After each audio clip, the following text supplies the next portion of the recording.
Hello, আসসালামু আলাইকুম। আজকে আমরা সিকিউ সলভিং শুরু করব। ঠিক আছে? সিকিউ জাস্ট তুমি যদি দ ১০টার মতোও দেখো, সিকিউ তুমি যদি ১০টার মতোও দেখো, সিকিউর প্যাটার্ন কিন্তু সব বছর সেম থাকে।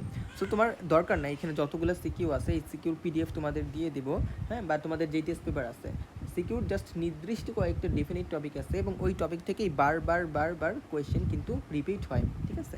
সো আমি জাস্ট দেখাইতেই দেখবা এখানেই যদি আমি 10টা দেখাই, 10টা সৃজনশীল দেখবা, 10টা সৃজনশীলের মধ্যে বারবার রিপিট হচ্ছে। ঠিক আছে? আমি শুধু গ আর ঘ দেখাবো, ক খ মার্কের জন্য তোমাদের হচ্ছে পিডিএফ দিয়ে দেবো, এখান থেকে পড়বা। আচ্ছা, দেখো বি এর দেহে এখানে কি বলছে, বি, আচ্ছা বি কি, বি হচ্ছে ব্যাকটেরিয়া। দেখি আমরা বুঝতে পারতেছি যারা আমরা ক্লাস করছো, বি হচ্ছে ব্যাকটেরিয়া। এ ব্যাকটেরিয়ার ছবি কিন্তু আমরা আঁকছিও।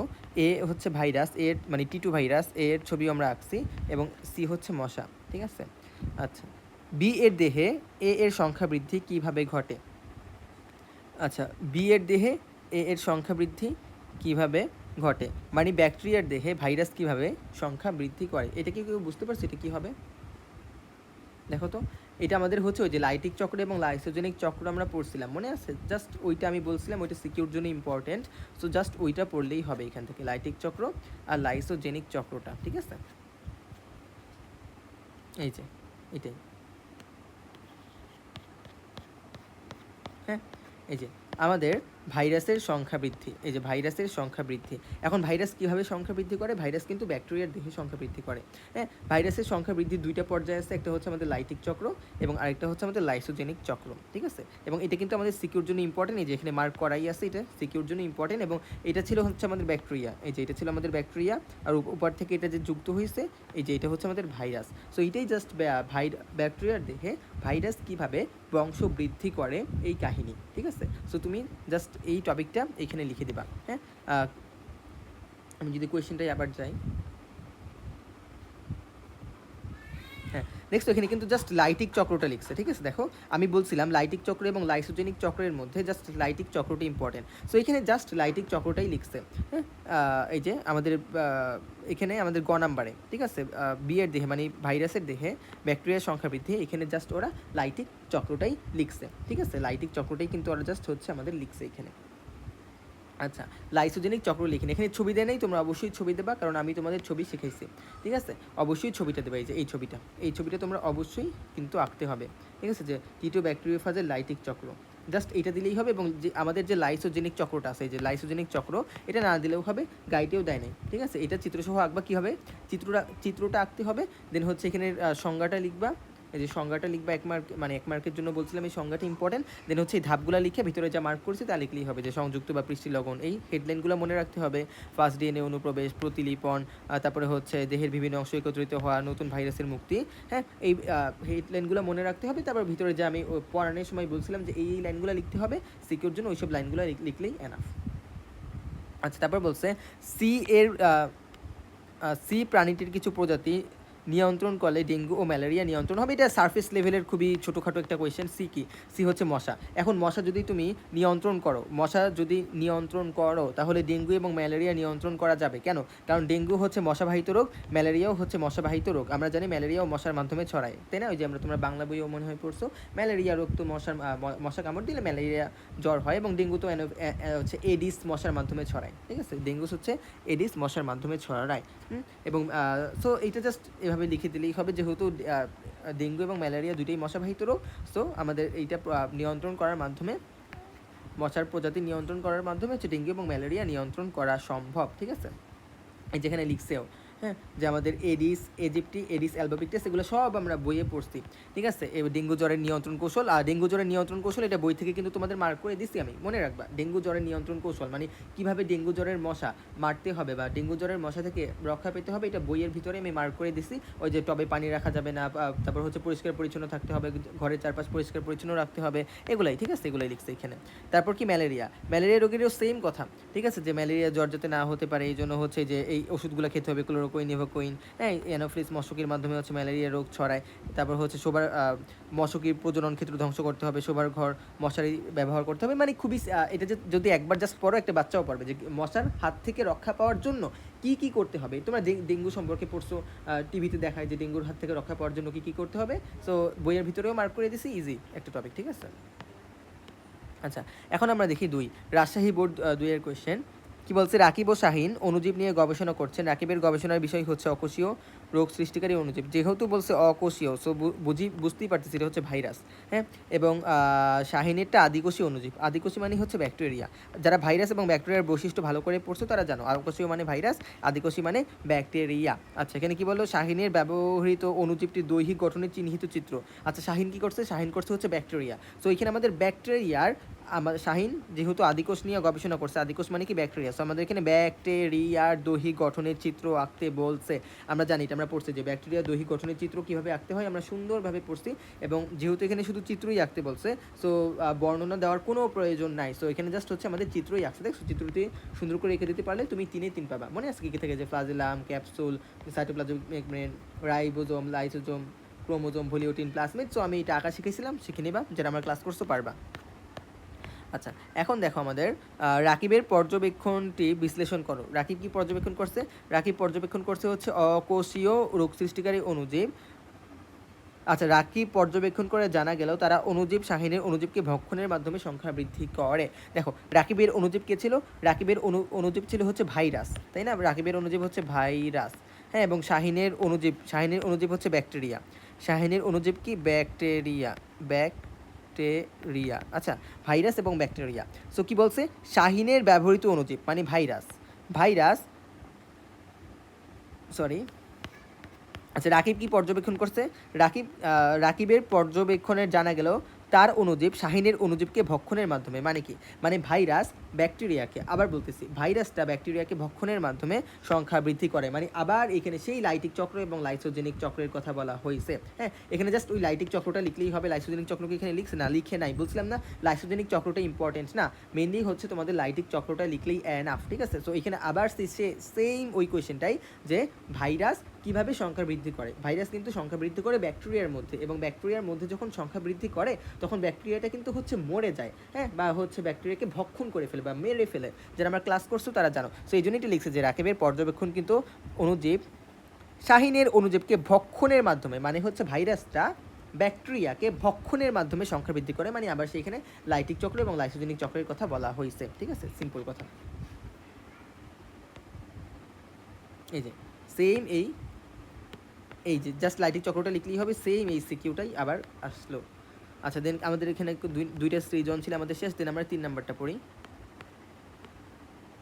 আচ্ছা, কি বলছে, আমাদের এ ও বি কখনো জীব কখনো জ্বরের ন্যায় বৈশিষ্ট্য প্রকাশ করে। আচ্ছা, এ আর বি কখনো জীব আবার কখনো জ্বরের ন্যায় বৈশিষ্ট্য প্রকাশ করে। সো এও তাহলে একটা হচ্ছে ভাইরাস, বিও একটা ভাইরাস, কিন্তু ভাইরাসের 2টা প্রজাতি, এটা হচ্ছে টি2 ভাইরাস আর এটা কোন ভাইরাস আমি নিজেও জানি না, জানার দরকারও নাই। জাস্ট বলছে যে এ ও বি কখনো জীব এবং কখনো জ্বরের ন্যায় বৈশিষ্ট্য প্রকাশ করে। সো আমি বুঝে গেছি যেহেতু এ আর বি কখনো জীব কখনো জ্বর, সো এও একটা ভাইরাস, বিও একটা ভাইরাস, এতটুকু বুঝলেই মোর দেন এনাফ, ঠিক আছে। এবং বি ভাইরাস তো জানো টি2 ভাইরাস, এটা আইডেন্টিফাই করতে পারলেই এনাফ।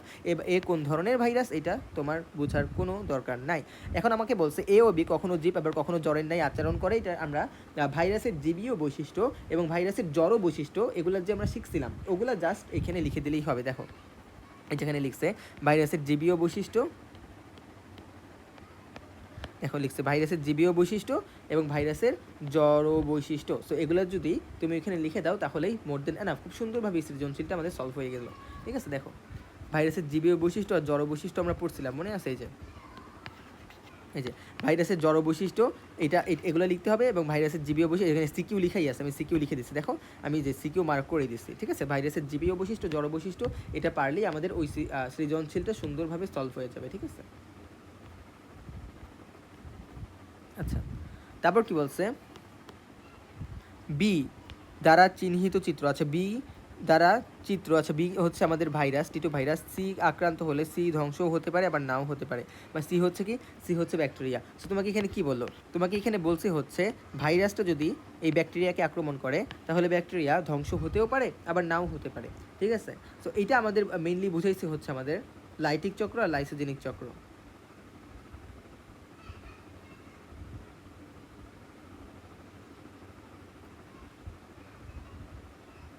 ও না, আচ্ছা এখানে ওরকম এই সিকিউটা হচ্ছে ইম্পর্টেন্ট না, ঠিক আছে, এখানে ওরকম বোঝার মতো কিছুই নেই। হ্যাঁ, এখানে জাস্ট এইটা তো জানো যে ধ্বংস কেন হতে পারে। বি যদি এই ভাইরাসটা যদি ব্যাকটেরিয়াকে আক্রমণ করে, ভাইরাসটা যদি ব্যাকটেরিয়াকে আক্রমণ করে তাহলে ব্যাকটেরিয়া কেন ধ্বংস হবে এটা তো তোমরা জানোই। কারণ আমরা জানি এই যে আমাদের লাইটিক চক্রটা আছে, ঠিক আছে, আমাদের এই যে লাইটিক চক্রটা আছে,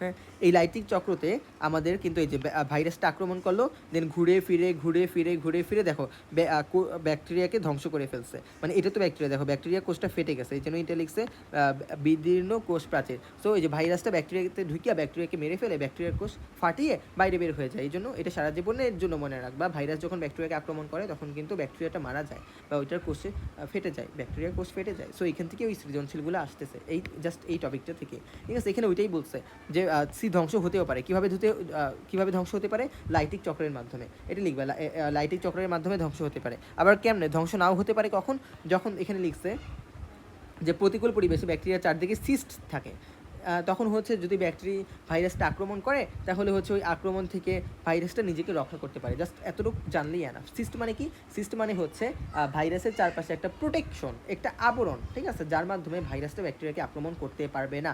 এতটুকু যদি একটু পড়তে চাও এই মানে এই যে এই টপিকটা, মানে এই ঘর নাম্বারটা অতটা ইম্পর্টেন্ট না, জাস্ট আমি তোমাকে একটু সংক্ষেপে বলে দিলাম, যদি কেউ পড়তে চাও ইচ্ছা করে পড়তে পারো।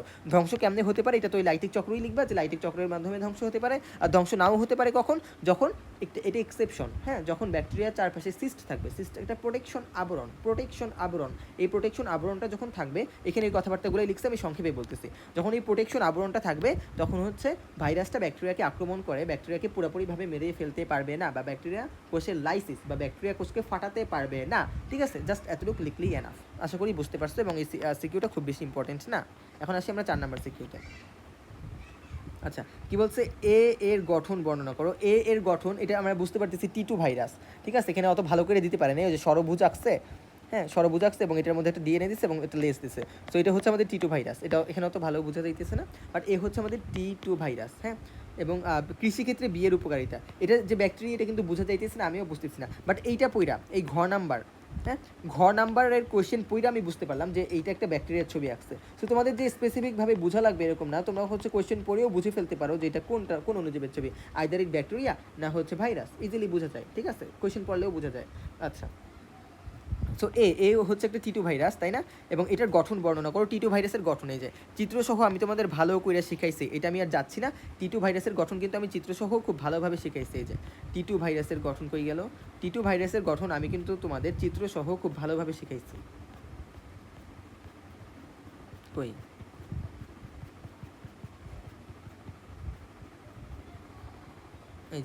এই যে টি2 ভাইরাসের গঠন, এটা কিন্তু আমি তোমাদের চিত্রসহ খুব ভালোভাবে শিখেছি। এই যে, হ্যাঁ, এখানে লেখাও আছে সিকিউ, দেখো এই যে সিকিউ মার্ক করাও আছে, ঠিক আছে, যে সিকিউ মার্ক করাও আছে।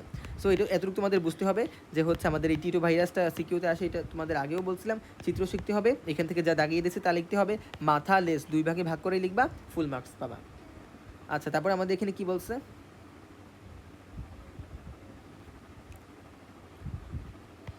বি এর উপকারিতা।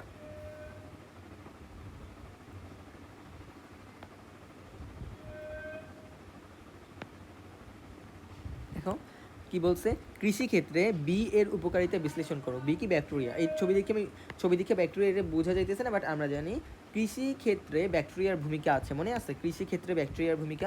সো ওই লাইন থেকে আমি বুঝতে পারলাম, ও আচ্ছা, তাহলে এটা ব্যাকটেরিয়ার কথা বলছে, কারণ আমরা তো কৃষিক্ষেত্রে ব্যাকটেরিয়ার ভূমিকা পড়ছিলাম। সো এটা তো আর ভাইরাস হবে না বা অন্য কোনো অণুজীব হবে না, কারণ কৃষিক্ষেত্রে তো ব্যাকটেরিয়া ব্যবহার করা হয়। সো এইভাবে আমি বুঝতে পারলাম ওইটা একটা ব্যাকটেরিয়ার চিত্র দিয়েছে। ওকে,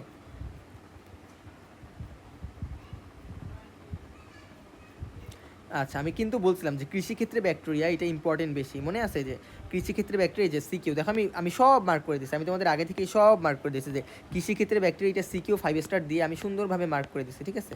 কৃষিক্ষেত্রে ব্যাকটেরিয়া এটা সিকিউ আমি হচ্ছে 5 স্টার দিয়ে সুন্দরভাবে মার্ক করে দিয়েছি যে আমাদের ব্যাকটেরিয়ার ভূমিকা অনেকগুলোই আছে, বাট কৃষিক্ষেত্রে স্পেসিফিকভাবে কৃষিক্ষেত্রে ব্যাকটেরিয়ার ভূমিকা এটা বেশি ইম্পর্টেন্ট। এবং কি বলছিলাম, এখান থেকে হেডলাইনগুলো ভালো করে মুখস্থ করতে হবে, 6টা হেডলাইন আছে, 6টা হেডলাইন ভালো করে মুখস্থ করতে হবে। এবং এখান থেকে আমি ভিতরে যে দাগাই দিছি, যা মার্ক করে দিছি সেটুক লিখলেই হবে, ঠিক আছে। এবং আমি পড়ানোর সময় যেসব লাইন মার্ক করতে বলছিলাম, এখানে সব লাইন টুকটাক টুকটাক একটু মার্ক করে নাই, আমি পড়ানোর সময় আর টুকটাক যা মার্ক করতে বলছিলাম ওগুলাই লিখলেই হবে। সরি। আচ্ছা আচ্ছা, আমাদের 5টা 4টা হয়ে গেল।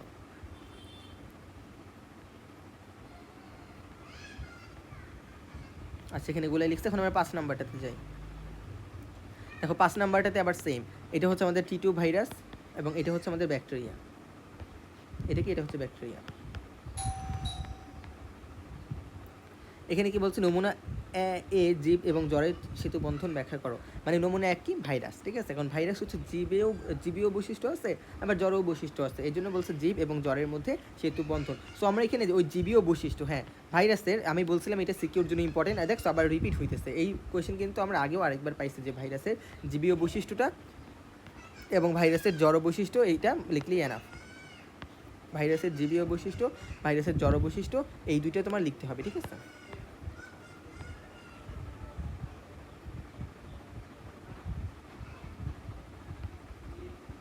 আচ্ছা, ভাইরাসের জীবীয় বৈশিষ্ট্য আর জড় বৈশিষ্ট্য এই দুইটা শিখলেই আমাদের এখানে হচ্ছে। দেন কি বলছে এখানে? এখানে বলছে নমুনা এ এর উত্তম পোষক নমুনা বি, উক্তিটি ব্যাখ্যা করো। হ্যাঁ, নমুনা এ এর উত্তম পোষক হচ্ছে নমুনা বি। পোষক মানে কি? পোষক মানে হচ্ছে নমুনা এটা নমুনা বি এর দেহে বসবাস করতে পারে বা বিকে কেন্দ্র করে ওর বংশবৃদ্ধি করতে পারে। হ্যাঁ, পোষক মানে হচ্ছে আমাদের পালক। হ্যাঁ, যেমন আমাদের পালক আমাদের মা বাবা বা আমরা একটা বাসায় থাকি, বা এরকমই বলছে যে নমুনা এ এর উত্তম পোষক নমুনা বি। আচ্ছা, পোষক মানে কি? পোষক মানে হচ্ছে একটা জীব যদি অন্য একটা জীবের গায়ের ভিতরে ঢুকা ওই জীবের সাহায্য নেয় বা ওই জীবের সাহায্যে বেঁচে থাকে, তখন সেই জীবটাকে বলা হয় পোষক। যেমন ভাইরাসটা ব্যাকটেরিয়ার সাহায্যে বাঁচে বা ব্যাকটেরিয়ার মধ্যে বংশবৃদ্ধি করে, ওই যে আমরা লাইটিক চক্রে পড়ছি। সো এখানে আমাদের ব্যাকটেরিয়াটা হচ্ছে পোষক এবং ভাইরাসের পোষককে আমাদের এখানে ব্যাকটেরিয়া। সো এটাই আর কি বুঝাইছে যে নমুনা একে উত্তম পোষক হচ্ছে নমুনা বি। এখানে আমাদের সেম ওই লাইটিক চক্রটাই লিখছে। হ্যাঁ, মানে কীভাবে এখানে লিখছে যে কীভাবে আমাদের পোষক মানে কি? পোষক মানে যে হচ্ছে আমাদের বা ভাইরাসটাকে বংশবৃদ্ধিতে বা এটাকে হচ্ছে আমাদের জীবন ধারণে সাহায্য করবে। তো আমরা তো জানি এই যে ব্যাকটেরিয়ার মধ্যে হচ্ছে ভাইরাসটা এসে যুক্ত হবে, তাই না? যুক্ত হচ্ছে লাইটিক চক্র, সেম ওই লাইটিক চক্রটাই, ঠিক আছে। লাইটিক চক্রটাই জাস্ট এখানে ব্যাখ্যা করে দিই, বা যে কীভাবে ভাইরাসটা ব্যাকটেরিয়া দেখে সংখ্যা বৃদ্ধি করতেছে এবং সংখ্যা বৃদ্ধি করার মাধ্যমে ভাইরাসটা কীভাবে ব্যাকটেরিয়াটা কীভাবে মরে যাচ্ছে, সেম ওই লাইটিক চক্র। দেখো সেম ওই লাইটিক চক্রটাই, যে সংযুক্তি, স্পর্শক তন্তু সংকোচন, ফার্স্ট ডিএনএ প্রবেশ, অনুলিপন, বিভিন্ন অংশ একত্রিত হওয়া, সেম হচ্ছে আমাদের এই লাইটিক চক্রটাই লিখলো। ওকে, আচ্ছা গেল। সো আমাদের লাইটিক চক্র এই নিয়ে কয়বার আসছে? লাইটিক চক্র এই নিয়ে মনে হয় আমাদের 4বার আসছে সিকিউতে। সো আমি বলতেছি সিকিউ কিন্তু এখানে খুব ডেফিনেট কিছু খুব নির্দিষ্ট টপিক আছে, ওই নির্দিষ্ট টপিকগুলো পড়লেই তোমার একদম ফুল সব কিছু কমন পড়বে, ঠিক আছে। এখন আসো সিলেট বোর্ড 2022।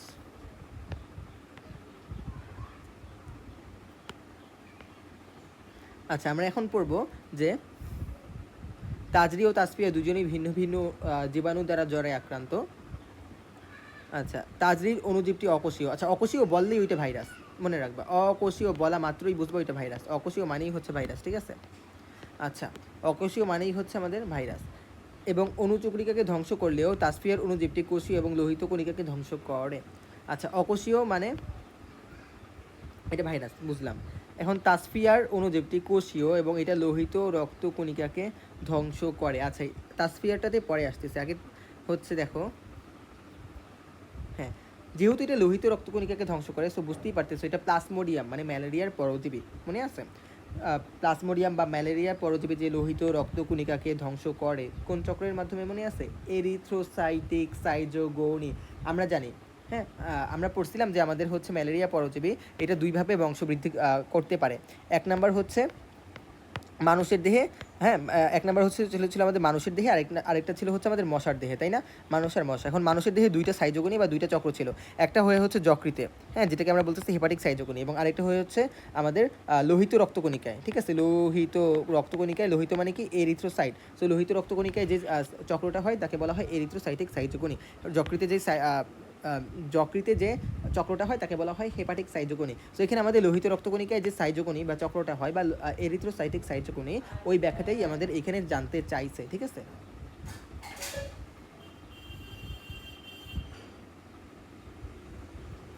ওকে। আচ্ছা, সো আমাদের দেখো উদ্দীপকের ট্রান্সফার অণুজীবটি কি, চলো আমরা দেখে আসি। অণুজীবটি হচ্ছে আমাদের প্লাজমোডিয়াম, বলছিলাম না প্লাজমোডিয়াম মানে ম্যালেরিয়ার পরজীবী। দেখো সেম আমার যেই কথা বলছি ওইটাই। প্লাজমোডিয়াম মানে কি, ম্যালেরিয়ার পরজীবী। প্লাজমোডিয়াম মানে হচ্ছে আমাদের ম্যালেরিয়ার পরজীবী। প্লাজমোডিয়াম মানে হচ্ছে ম্যালেরিয়ার পরজীবী। এখন তোমাকে বলছে ম্যালেরিয়ার পরজীবীর এরিথ্রোসাইটিক সাইজোগনি। এই যে এরিথ্রোসাইটিক সাইজোগনিটা ব্যাখ্যা করতে, কেন কীভাবে বুঝলাম এরিথ্রোসাইটিক সাইজোগনিটা ব্যাখ্যা করতে হবে, কারণ এটা লোহিত রক্তকণিকাকে ধ্বংস করতেছে। সো আমরা জানি লোহিত রক্তকণিকাকে ধ্বংস করে আমাদের এরিথ্রোসাইটিক সাইজোগনির মাধ্যমে লোহিত রক্তকণিকাটা ধ্বংস হয়। এবং কে করে বলো তো,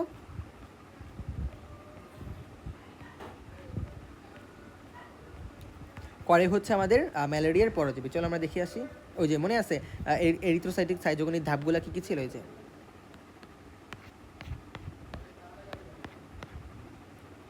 এরিথ্রোসাইটিক সাইজোগনি, যে এরিথ্রোসাইটিক সাইজোগনি এটার ধাপগুলো ছিল এই যে এগুলা, হ্যাঁ এগুলো লিখলেই হবে। ট্রফোজয়েড, মেরোজয়েড, এগুলো কিন্তু আমরা ব্রিফলি পড়ছিলাম, তাই না? এই যে ম্যালেরিয়ার পরজীবীর এরিথ্রোসাইটিক সাইজোগনি বা লোহিত রক্তকণিকাকে কীভাবে ধ্বংস করতেছে, এটা আমরা চিত্রসহ সুন্দরভাবে শিখছিলাম। এবং সিকিউ লিখাই আছে, দেখো এখানে আমাদের এই যে সিকিউ লিখাই আছে, দেখছো? সো এটা কিন্তু আমাদের জন্য ইম্পর্টেন্ট, ঠিক আছে? এরিথ্রোসাইটিক সাইজোগনিটা এটা আমাদের জন্য ইম্পর্টেন্ট, এবং এটা কিন্তু সিকিউর জন্য ইম্পর্টেন্ট, ঠিক আছে? সরি, এটা আমি কী দেখাইতেছি, এটা এরিথ্রোসাইটিক সাইজোগনি না, কই গেল এরিথ্রোসাইটিক সাইজোগনি, এই যে, হ্যাঁ এই যে এরিথ্রোসাইটিক সাইজোগনি আমি বলছিলাম যে এটা আমাদের সিকিউর জন্য ইম্পর্টেন্ট, ঠিক আছে? এই চিত্রটাও তোমাদের খুব ভালোভাবে শিখিয়ে দিচ্ছি, হ্যাঁ এই যে সিকিউ লিখাই আছে, এই চিত্রটাও কিন্তু আমি খুবই ভালোভাবে শিখিয়ে দিচ্ছি তোমাদের, ঠিক আছে? এই চিত্রটাও তোমাদের খুব সুন্দরভাবে শিখিয়ে দিচ্ছি। এবং এই যে বলছিলাম না সিকিউ লিখা আছে, এই যে দেখো,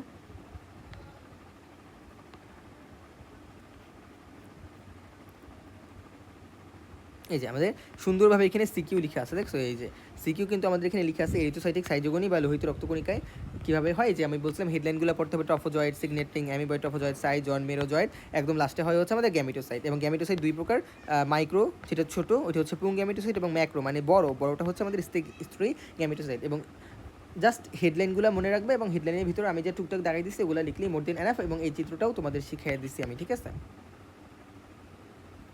আচ্ছা, আমাদের 6টা সিকিউ তাহলে হয়ে গেল না, এটা আমাদের বাকি আছে যে উদ্দীপকের তাজরি জ্বরের প্রতিকার ও প্রতিরোধ। আচ্ছা, আমাদের ভাইরাসের মাধ্যমে কোন জ্বরটা হয় বলো তো? দেখো অণুচক্রিকাকে ধ্বংস করে, হ্যাঁ বলো তো ভাইরাসের মাধ্যমে কোন জ্বর হয় যেটা অণুচক্রিকাকে ধ্বংস করে? প্রথমেই আসবে ডেঙ্গুর নাম, আমরা পড়ছিলাম ডেঙ্গু জ্বরে অণুচক্রিকা ধ্বংস হয়।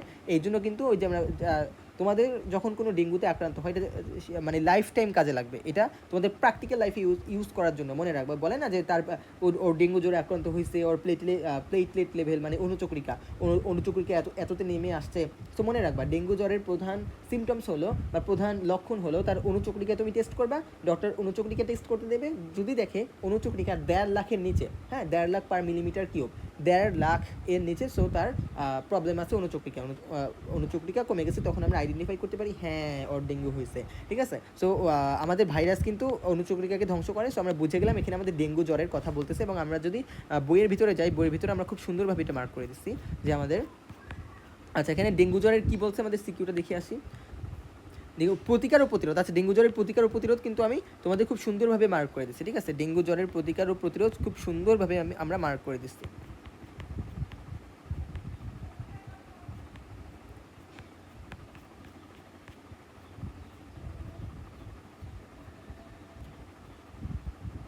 এই যে ডেঙ্গু জ্বর, হ্যাঁ এই যে সিকিউ লিখাই আছে, বলছিলাম না দেখছো?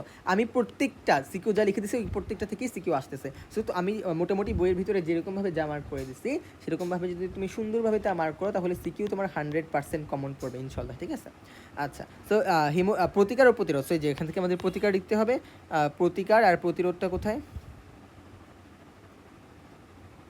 প্রতিরোধ তো হচ্ছে এই যে প্রতিরোধ, ঠিক আছে? এই যে প্রতিরোধ, সো প্রতিকার ও প্রতিরোধ এই দুইটা লিখে দিলেই হয়ে যাবে। জাস্ট আমি মার্ক করে দিলাম, এটা পড়লেই আনা, ঠিক আছে? না এটা তো ইসের প্রতিরোধ, এটা কি দেখাইলাম আমি? এটা তো হচ্ছে জন্ডিসের প্রতিরোধ। আচ্ছা, এটা হচ্ছে প্রতিকার আর প্রতিরোধ কোথায় দিলে? এই যে প্রতিকার, এই তো প্রতিরোধ পাইছি। এই যে এটা হচ্ছে আমাদের প্রতিকার আর এটা হচ্ছে প্রতিরোধ। সো এগুলো ভাই বুঝানোর মতো কিছু নেই, আমি যে দেখাই দিচ্ছি টুকটাক একবার রিডিং পড়লেই না, এগুলো তোমরা সবাই জানো, খবরে ইচ্ছা মতো দেখছো, খবর নিউজ পেপার এগুলো সম্পর্কে সারাদিন প্রচার করতে থাকে, ঠিক আছে? আচ্ছা 6টা আমাদের শেষ, বেশি করা লাগবে না, 10টার মতো সলভ করলেই দেখবে একদম ঘুরিয়ে ফিরে ওগুলোই আসতেছে, ঠিক আছে? এখন 7 নাম্বারটা পড়বো। কি বলছে, ঢাকা শহরে একটি জ্বরের প্রকোপ বৃদ্ধি পাচ্ছে, মানে কি ডেঙ্গু জ্বর। এ জ্বর হলে সমস্ত শরীরে বিশেষ ধরনের মেরুদণ্ডে কোমরে তীব্র ব্যথা। হ্যাঁ ভাই, কোমরে ব্যথা, হাড্ডি গুড্ডিতে ব্যথা মানেই ওইটা ডেঙ্গু জ্বর, সারা জীবনের জন্য মনে রাখবা। কোমরে ব্যথা এটা কিন্তু আমাদের বইয়ের ভিতরে আছে, ঠিক আছে। কোমরে ব্যথা মানেই হচ্ছে ওইটা আমাদের ডেঙ্গু জ্বর। কোমরে ব্যথা মানেই হচ্ছে এটা আমাদের ডেঙ্গু জ্বর, ঠিক আছে। কোমরে তীব্র ব্যথা মানেই ডেঙ্গু জ্বর। আচ্ছা, এবং অনুচক্রিকা কমে যায়, আমরা জানি ডেঙ্গু জ্বরে অনুচক্রিকা কমে যায়, আমরা একটু আগেই পড়ছি। হ্যাঁ, ডেঙ্গু জ্বরে কিন্তু আমাদের অনুচক্রিকা কমে যায়, এবং এগুলো কিন্তু আমার বানানো কথা না, বা আমি জানি তোমরা জানো না এরকমও না, কারণ এগুলো আমি খুব সুন্দরভাবে বইয়ের ভিতরেই মার্ক করে দিছি যে হ্যাঁ, ডেঙ্গু জ্বরে যে অনুচক্রিকা কমে যায় এটা তোমাদের বইয়ের ভিতরে মার্ক করে দিছি আমি, ঠিক আছে। তো আমাদের এখানে কি বলছে, উদ্দীপকে নির্দেশিত প্রথম ধরনের জ্বর, মানে কি এখানে ডেঙ্গু জ্বরের কথা বলতেছে। ডেঙ্গু জ্বরের জন্য দায়ী অণুজীব গোষ্ঠীর বৈশিষ্ট্য লিখো। আচ্ছা, ডেঙ্গু জ্বরের জন্য দায়ী কে? আইদার ব্যাকটেরিয়া, ভাইরাস, নাকি হচ্ছে ম্যালেরিয়া, নাকি ছত্রাক, না শৈবাল? অবশ্যই কিন্তু আমাদের ডেঙ্গু জ্বরের জন্য দায়ী হচ্ছে আমাদের ভাইরাস, কারণ আমরা জানি ডেঙ্গু একটা ভাইরাস জনিত রোগ, তাই না? ডেঙ্গু একটা ভাইরাস জনিত রোগ। তো বলছে দায়ী হচ্ছে আমরা ভাইরাস। এখন ভাইরাসের বৈশিষ্ট্য লিখতে বলছে। এখন ভাইরাসের তাহলে কোন বৈশিষ্ট্য লিখবা? ভাইরাসের কোন বৈশিষ্ট্য লিখতে হবে? এই যে ভাইরাসের বৈশিষ্ট্য লিখছে। আমার সাজেশন থাকবে তোমাদের এখানে ভাইরাসের জীবীয় বৈশিষ্ট্য এবং জড় বৈশিষ্ট্য দুইটা বৈশিষ্ট্যই লিখবা।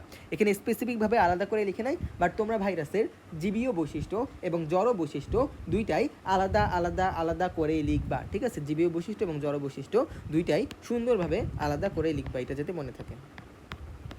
আচ্ছা, আমাদের মোটামুটি 10টার মতো করলেই আমাদের সেম হয়ে যাবে, বাকিগুলো তোমরা নিজেরাই করতে পারবা, ঠিক আছে। এখন দেখো উদ্দীপকে লিখিত দ্বিতীয় ধরনের জ্বরের জন্য দায়ী অণুজীব। আচ্ছা, দ্বিতীয় ধরনের জ্বর কি? পাহাড়ি অঞ্চল। আচ্ছা, পাহাড়ি অঞ্চল মানেই ম্যালেরিয়া, কারণ আমাদের যে ম্যালেরিয়া পরজীবী বা ম্যালেরিয়ার মশা, হ্যাঁ, ওইটা থাকে হচ্ছে পাহাড়ে, এটা মনে রাখবা। পাহাড়ি অঞ্চল মানেই ম্যালেরিয়া। কাঁপুনি দিয়ে জ্বর তো ম্যালেরিয়া অবশ্যই, হ্যাঁ। রক্ত শূন্যতা, সো এটার হচ্ছে ম্যালেরিয়া রোগ। এই যে এখন কোয়েশ্চেন কী করছে দেখি। কোয়েশ্চেন করছে অনুজীবের জীবনচক্রে যৌনুক্রম বিদ্যমান। আচ্ছা, যৌনুক্রম মানে মনে আছে? যৌনুক্রম মানে হচ্ছে আমাদের হ্যাপ্লয়েড দশা এবং ডিপ্লয়েড দশা দুইটা দশাই দেখা যাবে। আচ্ছা, সো দায়ী অনুজীব কোনটা? প্লাজমোডিয়াম, ঠিক আছে। এখানে আমাদের দায়ী অনুজীব কোনটা? আমাদের দায়ী অনুজীব কোনটা? আমাদের ভাইরাসের জন্য দায়ী অনুজীব, ঠিক আছে। আমাদের ম্যালেরিয়ার রোগের জন্য দায়ী অনুজীব হচ্ছে প্লাজমোডিয়াম বা ম্যালেরিয়ার পরজীবী, এই যে প্লাজমোডিয়াম বা ম্যালেরিয়ার জ্বর সৃষ্টি করে। আচ্ছা, প্লাজমোডিয়াম নামটা সবাই ভালো করে মুখস্থ করে নাও, বানান সহ। প্লাজমোডিয়াম, এটা বানান সহ সুন্দরভাবে বানান ভালো করে মুখস্থ করে নাও, কারণ ভাইরাস যেরকম একটা অনুজীব, ব্যাকটেরিয়া যেরকম একটা অনুজীব, প্লাজমোডিয়াম একটা অনুজীব যেটা কিনা আমাদের ম্যালেরিয়া রোগ সৃষ্টি করে, সেটা মনে রাখা লাগবে, কিছু করার নেই, হ্যাঁ। এবং যৌনুক্রম মানে কি বলছিলাম? যদি কোনো জীবের জীবনচক্রে হ্যাপ্লয়েড দশা হ্যাপ্লয়েড দশা এবং ডিপ্লয়েড দশা পর্যায়ক্রমে আবর্তন করে, মানে জীবনে ও একটা অনুজীব হ্যাপ্লয়েড আছে, পরবর্তীতে আবার ডিপ্লয়েড হয়ে গেল, পরবর্তীতে আবার ডিপ্লয়েডই আছে, পরবর্তীতে আবার হ্যাপ্লয়েড হয়ে গেল, হ্যাঁ, এটা হচ্ছে যৌনুক্রম। আবার পরেও আবার ডিপ্লয়েড হয়ে গেল, মানে কোনো জীবের যদি হ্যাপ্লয়েড দশাও দেখা যায় আবার ডিপ্লয়েড দশাও দেখা যায়, দুইটা দশাই থাকে, তো তাদের বলা হয় যৌনুক্রম। এবং এই সৃজনশীলটা অতটা ইম্পর্টেন্ট না, হ্যাঁ। এই সৃজনশীলটা, যে যৌনুক্রমের এই সৃজনশীলটা অতটা ইম্পর্টেন্ট না, লেস ইম্পর্টেন্ট। এই ঘর নাম্বারটা হচ্ছে আমাদের লেস ইম্পর্টেন্ট, তাও এটা আমরা পড়ছিলাম, মনে আছে? দেখো, কেউ চাইলে জাস্ট রিডিং পড়তে পারো, অতটা ইম্পর্টেন্ট না। যৌনুক্রম কিন্তু আমরা একটা ছকের মাধ্যমে সুন্দরভাবে পড়ছিলাম, হ্যাঁ, কিন্তু ওইটা আমরা জাস্ট এমসিকিউর জন্য পড়ছিলাম, সিকিউর জন্য আমরা সবগুলো আর কি মুখস্থ করি নাই, বুঝছো? দেখো, এই যে যৌনুক্রম, এটাই হচ্ছে যৌনুক্রম। দেখো, ম্যালেরিয়া পরজীবীর জীবনচক্রের যৌনুক্রমের রেখাচিত্র, ঠিক আছে। এই যে যৌনুক্রমের আমাদের রেখাচিত্রের কথা বলতেছে এখানে, হ্যাঁ। তো আমরা জানি যে এখানে আমাদের জাস্ট এই চিত্রটাই এঁকে দিলেই ফুল মার্কস পাবা, এবং এই চিত্রটাই যে সিকিউ এখানে লিখাও আছে, ঠিক আছে। আমরা ডিপ্লয়েড দশাগুলো মুখস্থ করছিলাম কি জাইগট, ওকিনেট আর ওসিস্ট, হ্যাঁ। এগুলো হচ্ছে আমাদের ডিপ্লয়েড মানে 2n দশা, মানে ডাবল ক্রোমোজোম, ঠিক আছে। এবং হ্যাপ্লয়েড দশা মানে n দশা, মানে সিঙ্গেল ক্রোমোজোম থাকবে। আমাদের কি কোন কোন দশা? স্পোরোজয়েড দিয়ে ক্রিপ্টোজয়েড, ট্রফোজয়েড, এই সব দশা কিন্তু তোমরা আগেই পড়ছো। হেপাটিক সাইজোগনি, এরিথ্রোসাইটিক সাইজোগনি, ওই সাইজোগনির মধ্যেই দশাগুলোর নামের সাথে তোমরা পরিচিত, ঠিক আছে। ওই এই নামগুলোর সাথে কিন্তু তোমরা খুব সুন্দরভাবে পরিচিত, এই নামগুলোর সাথে কিন্তু তোমরা সুন্দরভাবে পরিচিত, হ্যাঁ। তারপর দেখো সাইজন, মেরোজয়েড 2 প্রকার, ম্যাক্রোগ্যামেটোসাইট, মাইক্রোগ্যামেটোসাইট থেকে হচ্ছে পুংগ্যামেট উৎপন্ন হবে, আর ম্যাক্রোগ্যামেটোসাইট থেকে হচ্ছে স্ত্রীগ্যামেট উৎপন্ন হবে। সো কেউ চাইলে এইটা পড়তে পারো সুন্দরভাবে, ঠিক আছে। এই ছকটা যদি লিখে দিতে পারো তাহলেই ফুল মার্কস পাবা, হ্যাঁ। এই ছকটা লিখে দিতে পারলেই তোমরা ফুল মার্কস পাবা। এবং এই যে দশাগুলো, এগুলো কিন্তু কঠিন না। স্পোরোজয়েড দিয়ে যে ক্রিপ্টোজয়েড হয়, ক্রিপ্টোজয়েড দিয়ে ট্রফোজয়েড, এগুলো আমরা এই নামগুলোর সাথে আমরা আগেই পরিচিত, হ্যাঁ। এই প্রত্যেকটা নামের সাথে আমরা আগে থেকেই পরিচিত, এমসিকিউর জন্য তোমার পড়াই লাগবে। সো যদি কেউ মুখস্থ করতে চাও ভালো, এবং এমসিকিউর জন্য জাস্ট এই 3টা পড়লেই হয়, ঠিক আছে। এবং সিকিউর জন্য এগুলো একটু পড়া লাগবে, কিন্তু এই ধাপগুলোর সাথে কিন্তু আমরা আগে থেকেই পরিচিত, এই নামগুলোর সাথে আমরা আগে থেকেই পরিচিত। 7 নাম্বার গেল, এখন আসছি আমরা 8 নাম্বারে।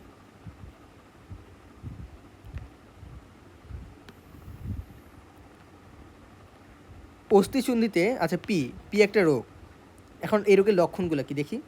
অস্থিসন্ধিতে ও পেশিতে ব্যথা, তাপমাত্রা 130, আচ্ছা ভাই ব্যথা হইলেই, অস্থি হাড়ে ব্যথা হইলেই এবং জ্বর আছে মানে ডেঙ্গু, তাই না? হাড়ে ব্যথা জ্বর মানে ওর ডেঙ্গু হয়েছে। কেউ যদি আমার ক্লাসগুলো ভালো করে থাকো তাহলে ইজিলি ডায়াগনোসিস করতে পারবা যে কার কি কোন ধরনের রোগ হয়েছে, ঠিক আছে? আচ্ছা, অকোষীয় জীবকণা, এটা দিয়ে বুঝাই যেতেছে অকোষীয় জীবকণা মানে ভাইরাস এবং পোষক হচ্ছে মানুষ। সো এখান থেকে মূলত লিখতে হচ্ছে ডেঙ্গু জ্বরের বিষয়। পি রোগটা কোনটা? ডেঙ্গু জ্বর। এটা কিসের মাধ্যমে ছড়ায়? পোষক হচ্ছে মানুষ এবং অকোষীয় জীবকণা। হ্যাঁ, মানে আমরা তো জানি ডেঙ্গু জ্বর এক ধরনের ভাইরাস ঘটিত রোগ এবং ভাইরাস হচ্ছে অকোষীয় জীবকণা। হ্যাঁ, এবং কি হচ্ছে কাঁপুনি সহ জ্বর মানে ওটা হচ্ছে ম্যালেরিয়া। হ্যাঁ, ম্যালেরিয়ার বাহককে আমরা জানি মানুষ ও মশা। একটু আগেও আমরা ডিসকাস করছি যে ম্যালেরিয়ার বাহক হচ্ছে দুইটা, মানুষ ও মশাও, ঠিক আছে? এবং এরা হচ্ছে এককোষী আণবিক খনিজ, যে আমাদের দরকার নেই, আমরা বুঝে ফেলছি যে এটা হচ্ছে আমাদের ম্যালেরিয়া, এটা হচ্ছে আমাদের এটা হচ্ছে আমাদের ডেঙ্গু এবং এটা হচ্ছে ম্যালেরিয়া, এটা হচ্ছে ভাইরাস এবং এটা হচ্ছে ম্যালেরিয়ার পরজীবী মানে প্লাজমোডিয়াম। কি বলছে? পিতে নির্দিষ্ট রোগ প্রতিরোধের উপায়, মানে হচ্ছে ডেঙ্গু প্রতিরোধের উপায় বলছে। এখন ডেঙ্গু প্রতিরোধের উপায় কি? এটা তো আমরা সেই শুরু থেকে পড়ে আসতেছে যে টবে পানি জমতে দেওয়া যাবে না, পরিষ্কার পরিচ্ছন্ন রাখতে হবে, মশারি টানাতে হবে, কয়েল ব্যবহার করতে হবে, মশককুল নিধন করতে হবে, ঝোপঝাড় কাটতে হবে। এগুলো আমি বইয়ের ভিতরে মার্ক করে দিয়েছি, সিম্পল কথা ভাই, এগুলো পড়লেই হবে, ঠিক আছে? এগুলো পারবা তোমরা। হ্যাঁ, প্রতিকারের উপায়। এখন আসি কিউ জ্বরের জন্য দায়ী পরজীবীর জীবনচক্রে দুটি পোষকের প্রয়োজনীয়তা। হ্যাঁ, দুটি পোষক মানে কি? একটা হচ্ছে মানুষ, একটা হচ্ছে মশকি। হ্যাঁ, আমরা জানি প্লাজমোডিয়ামের দুইটা পোষক থাকে, একটা হচ্ছে মানুষ, একটা হচ্ছে মশকি। এখন এখানে দেখো মানুষের প্রয়োজনীয়তা এবং অমেরুদণ্ডী বা মশকির প্রয়োজনীয়তা। হ্যাঁ, আমরা জানি মানুষ এবং মশকি দুইটাই ইম্পর্টেন্ট। কেন? এটা কীভাবে লিখবা আমি দেখাই দিই।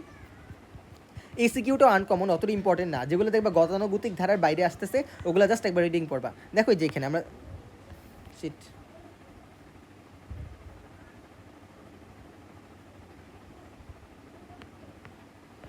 দেখো,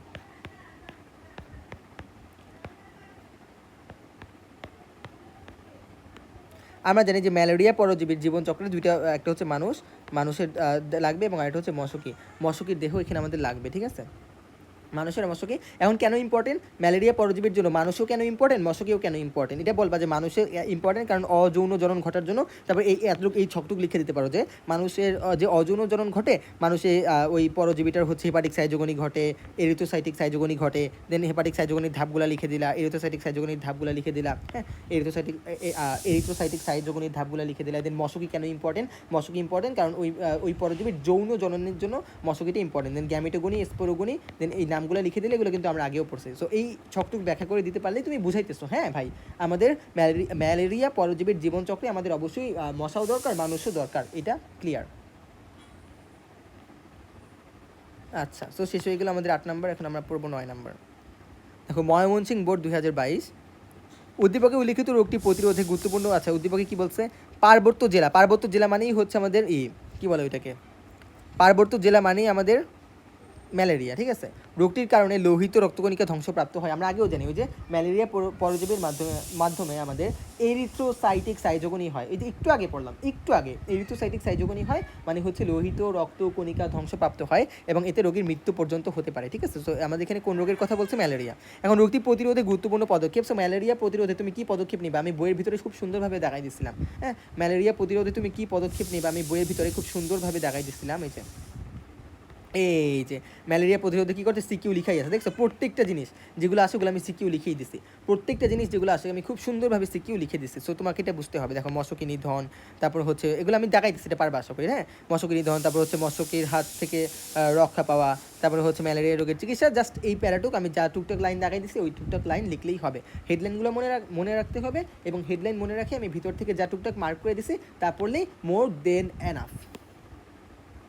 রোগটির কারণে লোহিত রক্তকণিকা ধ্বংসপ্রাপ্ত হয়। হ্যাঁ, আমরা জানি ভাই ম্যালেরিয়ার জন্য যে লোহিত রক্তকণিকা ধ্বংসপ্রাপ্ত হয়, সেম সিকিউ আমরা একটু আগে পড়ে আসছি যে আমাদের এরিথ্রোসাইটিক সাইজোগনি। হ্যাঁ, এরিথ্রোসাইটিক সাইজোগনি যে টফোজয়েড মেরোজয়েড একটু আগে আমরা পড়ে আসছি। একটু আগে সেম এই সৃজনশীলটা ছিল, যে কীভাবে ম্যালেরিয়া পরজীবীর মাধ্যমে এরিথ্রোসাইট এই যে সিকিউ লিখেই আছে। হ্যাঁ, এইটার কথা বলছে যে এরিথ্রোসাইটিক সাইজোগনি। এই যে এরিথ্রোসাইটিক সাইজোগনি এইটার কথাই বলছে। সো ম্যালেরিয়ার পরজীবী কীভাবে লোহিত রক্তকণিকাকে ধ্বংসপ্রাপ্ত করে, হ্যাঁ এইটাই এখানে লিখতে বলছে। সো আমি আবারও বলতেছি, এটা আমরা পড়ছি, হেডলাইনগুলো লিখবা, ভিতরে আমি যা দেখাই দিচ্ছি তা লিখবা, মোর দেন এনাফ। ওকে, 9টা গেল, এখন আমরা 10 নাম্বারটা পড়বো। মোটামুটি 9-10টার মতো পড়লেই হয়, ঠিক আছে? বাকিগুলো তোমরা নিজেরাই সলভ করতে পারবা। দেখো পি আর কিউ দুটি অণুজীব। পি দেখতে ব্যাঙাচি আকৃতির। আচ্ছা ব্যাঙাচি আকৃতির কোনটা? তার মানে এটা বুঝতেছি এটা টি2 ভাইরাস, তাই না? মনে রাখবা টি2 ভাইরাস ব্যাঙাচি আকৃতির। যারা আমার বই পড়ছো, বই মার্ক করে দিছি, তারা জানো টি2 ভাইরাস হচ্ছে ব্যাঙাচি আকৃতির এবং ডিএনএ বিদ্যমান। হ্যাঁ বুঝলাম, এটা তাহলে হচ্ছে টি2 ভাইরাস।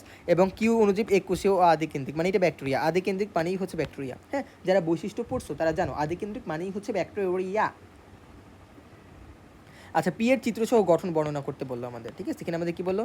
পি এর চিত্রসহ গঠন মানে কি? মানে হচ্ছে ভাইরাসের চিত্রসহ গঠন। এই যে ভাইরাসের চিত্রসহ গঠন, এটা কিন্তু আমরা সেম আগেও পড়ছি, ঠিক আছে? দেন কি বলো? কৃষিক্ষেত্রে কিউ এর ভূমিকা। ভাই দেখছো সুন্দরভাবে কৃষিক্ষেত্রে কিউ এর ভূমিকা আসছে। সো মনে রাখবা, কেউ যদি সবগুলো পড়তে না পারো, কৃষিক্ষেত্রে কিউ এর ভূমিকা মানে কৃষিক্ষেত্রে ব্যাকটেরিয়ার ভূমিকা সেম ওই আগের কোয়েশ্চেনটা। কৃষিক্ষেত্রে ব্যাকটেরিয়ার ভূমিকা সেম ওই আগের কোয়েশ্চেনটা, ঠিক আছে?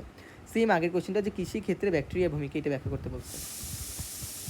কৃষিক্ষেত্রে ব্যাকটেরিয়ার ভূমিকা এটা ব্যাখ্যা করতে বলছে, ঠিক আছে? এই যে আমাদের কৃষিক্ষেত্রে ব্যাকটেরিয়ার ভূমিকা বলছিলাম না, এটা ইম্পর্টেন্ট। দেখছো দেখো কৃষি, এই যে সিকিউ 5 স্টার দেওয়া আছে, সিকিউ এখানে 5 স্টার দেওয়া আছে। সো কেউ যদি পুরো সবগুলো নাও পড়তে পারে, যে অ্যান্টিবায়োটিক চিকিৎসা ক্ষেত্রে, তারপর যদি হচ্ছে এই যে বাকিগুলো যদি এই যে বাকি এতগুলো যদি নাও পড়তে পারো, ব্যাকটেরিয়ার উপকারিতার এত এত সেক্টর, এত এত ধাপ, এগুলো যদি নাও পড়তে পারো, জাস্ট কৃষিক্ষেত্রটা অবশ্যই ভালো করে পড়তে হবে, ঠিক আছে? কৃষিক্ষেত্রটা অবশ্যই ভালো করে পড়তে হবে, ঠিক আছে? কারণ কৃষিক্ষেত্রটা বারবার আসতেছে। আচ্ছা তারপর কি বললো? হ্যাঁ আমাদের 10টা সৃজনশীল মোটামুটিভাবে শেষ। হ্যাঁ এখন থেকে আমরা 11 নম্বর সৃজনশীল আর একটু দেখি।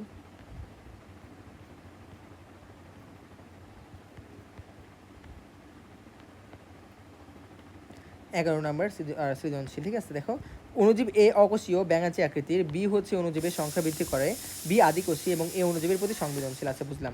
আচ্ছা এ হচ্ছে অকোষীয় এবং ব্যাঙাচি আকৃতির, মানে বুঝছি এটা টি2 ভাইরাস বা ভাইরাস, সোজা কথা ভাইরাস। বি অণুজীব সংখ্যা বৃদ্ধি করে, বি অণুজীবে মানে বি অণুজীব হচ্ছে ব্যাকটেরিয়া, মানে এ একটা অণুজীব, এ হচ্ছে ভাইরাস যা বি অণুজীবের সংখ্যা বৃদ্ধি করে। বি অণুজীবটা কি? বি অণুজীবটা হচ্ছে আমাদের ব্যাকটেরিয়া, ঠিক আছে? সো ভাইরাসটা ব্যাকটেরিয়া দেহে যে সংখ্যা বৃদ্ধি করে, ওই যে লাইটিক চক্র, ওই কথা বলতেছে।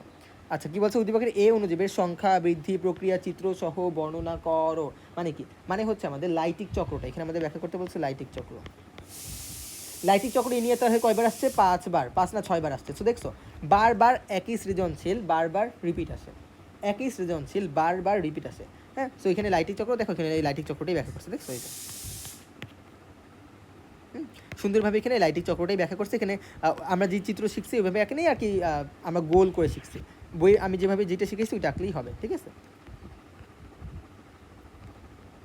আচ্ছা এ আর বি এর মধ্যে সাদৃশ্য বুঝতে, মানে হচ্ছে ব্যাকটেরিয়া ভাইরাসের মধ্যে। দেখো তোমাদের এখানে কি বলছে? এ অণুজীব আর অণুজীব দুইটি সাদৃশ্য ও বৈসাদৃশ্য বিশ্লেষণ করো, মানে হচ্ছে ভাইরাস এবং ব্যাকটেরিয়ার মধ্যে সাদৃশ্য আর বৈসাদৃশ্য তোমাদের বিশ্লেষণ করতে বলছে, ঠিক আছে? ব্যাকটেরিয়া এবং ভাইরাসের মধ্যে সাদৃশ্য এবং ব্যাকটেরিয়া ভাইরাসের মধ্যে তো পার্থক্যের ছক আমাদের বইয়ে আছে, ওইখান থেকে পড়বা, ঠিক আছে? এখানে যেভাবে দিছে আর কীভাবে না পড়ে, সাদৃশ্য বৈসাদৃশ্য বইয়ে একটা পার্থক্যের ছক আছে, ওইটা পড়লেই হয়। বইয়ে কি ব্যাকটেরিয়া ভাইরাসের মধ্যে পার্থক্যের ছক তো ছিল, এই যে এটা আমি রিডিং পড়তে বলছি, এই যে এটা। সো ভাইরাস আর ব্যাকটেরিয়া এটা পড়বা ফর সিকিউ। হ্যাঁ ভাইরাস এবং ব্যাকটেরিয়ার মধ্যে পার্থক্য।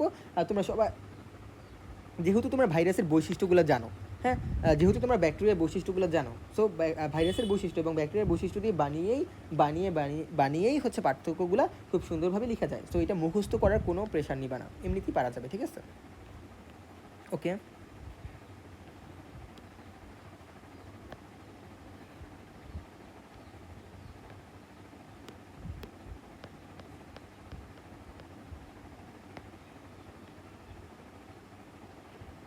আচ্ছা কি বলছে আরেকটা করে আমরা দাঁড়াও দেখতেছি এটা ইম্পর্টেন্ট কিনা। হ্যাঁ দেখি, অধিপকে এ ও বি দুই ধরনের অণুজীব নিয়ে আলোচনা করছেন। এ অণুজীবে কোনো কোষীয় অঙ্গাণু নেই। আচ্ছা এ অণুজীবে কোনো কোষীয় অঙ্গাণু নেই এবং বি অণুজীব এ শুধুই রাইবোজোম নামক অঙ্গাণু আছে। যেহেতু কোষীয় কোনো অঙ্গাণু নাই, সো এ হচ্ছে অকোষীয়, মানে এ হচ্ছে আমাদের ভাইরাস। কীভাবে বুঝলাম? কারণ বলছে কোনো কোষীয় অঙ্গাণু নেই, মানে এ হচ্ছে আমাদের ভাইরাস। আচ্ছা, এবং বি হচ্ছে শুধু রাইবোজোম আছে। আমরা জানি শুধু রাইবোজোম থাকে হচ্ছে ব্যাকটেরিয়ায়। ব্যাকটেরিয়া হচ্ছে আদিকোষী, শুধুমাত্র রাইবোজোম থাকলে তাকে আদিকোষী বলা হয়। ভাই ব্যাকটেরিয়ার বৈশিষ্ট্যের মধ্যেই এগুলো দেওয়া আছে, ভাইরাসের বৈশিষ্ট্যের মধ্যেই দেওয়া আছে। যারা ব্যাকটেরিয়া এবং ভাইরাসের বৈশিষ্ট্যগুলো ভালো করে পড়ছে তারা পারবে। এবং এইটার গ আর ঘ আমরা আগেই কমন, মানে আগে সৃজনশীলগুলোতেই পড়ে আসছি, আবার রিপিট হইতেছে। হ্যাঁ, বলছে বি এর একটি আদর্শ কোষে চিহ্নিত চিত্র অঙ্কন করো, মানে ব্যাকটেরিয়া। ব্যাকটেরিয়ার আদর্শ কোষে চিহ্নিত চিত্র আঁকতে বলছে, আমরা খুব ইজিলিভাবে এটা আঁকতে পারবো। ঠিক আছে, ব্যাকটেরিয়ার চিহ্নিত কোষের চিত্র আমরা খুব ইজিলি আঁকতে পারবো। দেন কি বলছে, উদ্দীপকে এ অণুজীবটি রোগ সৃষ্টি করে ও প্রতিরোধের উভয় ক্ষেত্র ভূমিকা রাখে। হ্যাঁ, এ হচ্ছে আমাদের ভাইরাস। এখন ভাইরাস রোগ সৃষ্টিও করতে পারে, আবার রোগ প্রতিরোধও করতে পারে। মানে ভাইরাসের উপকারী ভূমিকা এবং অপকারী ভূমিকা, এই দুইটা ভূমিকা লিখতে বলছে। সো ইজি ভাই, এটা আমরা বইয়ের ভিতরেই পড়ছি। আচ্ছা, ভাইরাসের যে অপকারী ভূমিকা, ভাইরাস তো অনেক রোগ সৃষ্টি করতে পারে, এটা আমরা জানি। সো এগুলো কোটি কোটি লেখা যাবে। ভাইরাস ডেঙ্গু জ্বর সৃষ্টি করে, ভাইরাস আমাদের দেহে HIV সৃষ্টি করে, ভাইরাস উদ্ভিদের দেহে টুমরো রোগ সৃষ্টি করে। সো বইয়ের ভিতরে যা পড়ছো তা বেসিক থেকে লিখিয়ে দিলেই হবে। হ্যাঁ, ভাইরাস আমাদের এই রোগগুলো সৃষ্টি করে। সো ভাইরাস শয়তান, ভাইরাস খারাপ, ভাইরাস রোগ সৃষ্টি করে। ঠিক আছে, এবং ভাইরাসের উপকারী ভূমিকা কীভাবে লিখবা? আমরা ভাইরাসের উপকারী ভূমিকা কিন্তু আমরা বইয়ের ভিতরেই পড়ছিলাম। ঠিক আছে, দেখো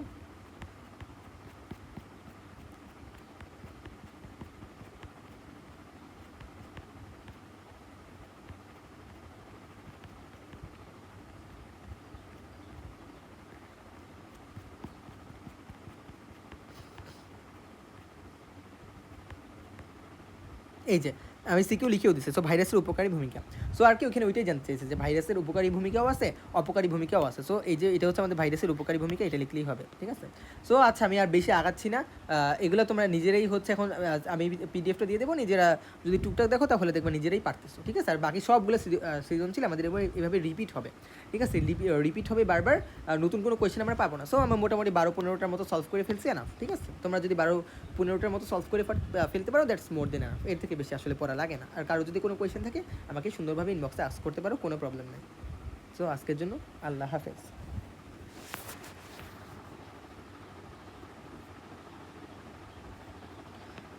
আচ্ছা, নেক্সট আমরা কোন চ্যাপ্টার শুরু করবো আমরা জানিয়ে দেবো। ঠিক আছে।